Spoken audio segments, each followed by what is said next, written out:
Hi, ഇത് ഞങ്ങളുടെ കറുകച്ചാലിൽ പുതിയൊരു തിയേറ്റർ വന്നേ. അതിൻ്റെ ഒരു വീഡിയോ ഇത്. മാജിക് ഫ്രെയിംസിൻ്റെ ലിസ്റ്റിൽ സ്റ്റീഫൻ എന്ന് പറയുന്ന പ്രൊഡ്യൂസറുടെ ഏകദേശം 42ാമത്തെ സ്ക്രീനാണ് ഇവിടെ ഉദ്ഘാടനം ചെയ്തത്. ഇതിൽ 3 മൾട്ടിപ്ലക്സ് സ്ക്രീനുകളാണുള്ളത്. ഏറ്റവും വലിയ സ്ക്രീന് 48 അടിയാണുള്ളത്.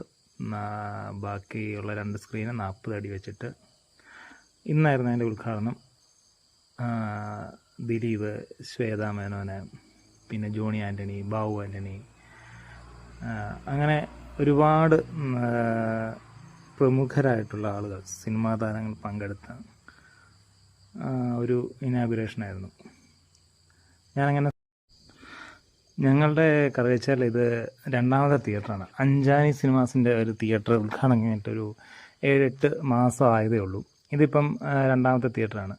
എൻ്റെയൊക്കെ കുട്ടിക്കാലത്ത് ഒരു ഷാൻ എന്ന് പറഞ്ഞ തിയേറ്റർ ഉണ്ടായിരുന്നു, പിന്നെ മോഡേൺ എന്ന് പറയുന്ന ഒരു തിയേറ്റർ ഉണ്ടായിരുന്നു.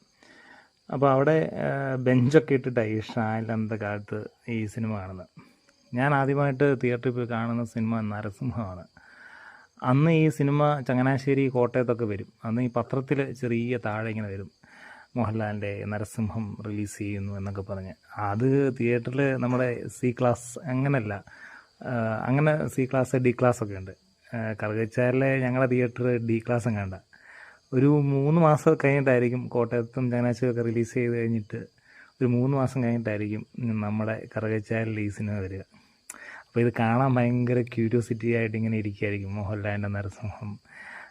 അതാണ് എൻ്റെ ലൈഫിൽ ആദ്യത്തെ എക്സ്പീരിയൻസ്. തിയേറ്ററിൽ പോയിട്ടുള്ള നരസിംഹം എന്ന് പറയുന്ന സിനിമ കണ്ടതാണ് ആദ്യത്തെ എക്സ്പീരിയൻസ്. ഇതിപ്പം ദിലീപിൻ്റെ വണ്ടി വന്നപ്പോൾ, ദിലീപിൻ്റെ അല്ല, ബാബു ആൻ്റണി സാറിൻ്റെ വണ്ടി വന്നപ്പോൾ ഉണ്ടായിരുന്ന ഒരു ക്രൗഡാണ്. നല്ല ആളായിരുന്നു. ഞായറാഴ്ച ദിവസമായിട്ട് ആയതുകൊണ്ടാവാം നല്ല തിരക്കായിരുന്നു. സൂചി കുത്താൻ പോലും ഇടയില്ലാത്ത പോലെ ജനങ്ങളുണ്ടായിരുന്നു. എന്നെ സംബന്ധിച്ചിടത്തോളം ഉദ്ഘാടന ചടങ്ങുകളൊക്കെ അങ്ങനെ വളരെ വിരളമായിട്ടേ പോകാറുള്ളൂ. പക്ഷേ ഇത് ദിലീപ് എന്ന് പറയുന്ന നമ്മുടെ ജനപ്രിയ നായകൻ വരുന്നു എന്നറിഞ്ഞപ്പോൾ, അതും നമ്മുടെ സ്വന്തം കറുകച്ചാൽ വരുന്നു എന്നറിഞ്ഞപ്പോൾ കാണാനുള്ളൊരു ആഗ്രഹം കൊണ്ട് പോയതാണ്.